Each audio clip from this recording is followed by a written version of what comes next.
suffer and overthink. If you focus on the lesson, you will continue to grow and peace. Buddha said two things to remember in life. Take care of your thoughts when you're alone and take care of your words when you are with people. Buddha also said, don't let yourself be controlled by three things: people, money, and past experiences. Train your mind to be stronger than your emotion, or else you will lose yourself every time. Today I'm going to tell you a story on overthinking. If you think and worry too much about your future, about your past, everyone who overthink or going through the overthinking disease, you will not going to overthink from now. So let's get started. There was a student who was crying and was deeply distressed and filled with sorrow because today he had failed in the test exam in his school. When he was coming back to home from school, he met with his friend. His friend asked him, "Why are you crying?" The student said, "I failed in the exam. I destroyed my life. I'm the biggest failure." And his friend replied, "I know it feels like you will never get past this, but you will. Failing this one test doesn't mean that you are a failure. It just means you hit a bump in the road." But the student keeps crying. Now his friend realized that he's going into overthinking disease. So his friend told him there is a monk who used to live in a mountain far away from the noise and village. You should meet him.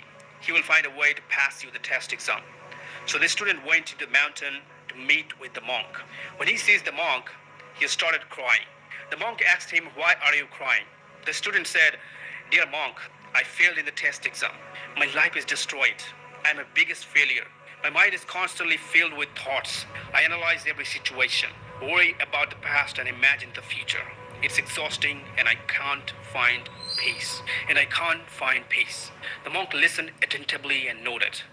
He said, "I want to do an experiment. Would you like to do it? Following this, you will pass the test." The student gets so surprised and said, "I would do anything what it takes me to pass the test exam," and asked the monk, "Tell me what I need to do." The monk said, "Go into my room and make cups of tea and bring them to me." The student followed monk's order. He entered into the monk's room and brought a few cups filled with hot tea. The monk took the cup and held it out to the student. "Tell me," the monk said, "what do you see in this cup?" The student glanced at the cup and replied, "I see a cup filled with hot tea." The monk smiled and asked, "But do you see the cup or the tea?" The student looked closer and said, "I see both the cup and the tea." The monk nodded approvingly and poured more tea into the cup until it started overflowing. The hot tea spilled onto the floor, creating a small puddle. Now the monk asked, "What do you see?" The student hesitated and then answered, "I see the cup, the tea, and the spilled tea on the floor." The monk then posed a question, "Where is your attention focused? Is it on the overflowing tea or the cup?" The student realized his mistake and replied, "I was too focused on the cup that I didn't notice the overflowing tea until it spilled."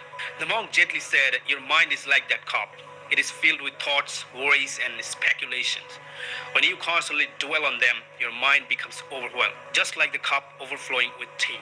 Instead of being fully present, you are lost in the realm of thoughts." The monk said, "This experiment was not to pass you the test, but to show you the reality and to prepare you to face and fight the failures and overthinking. So in future, you will not get into the disease of overthinking." Everyone fails. There is a people in this class who have failed an exam. It happens to everyone at some point, and you can get through it. The student reflected on the monk's words and asked, "So how can I stop overthinking and find peace?"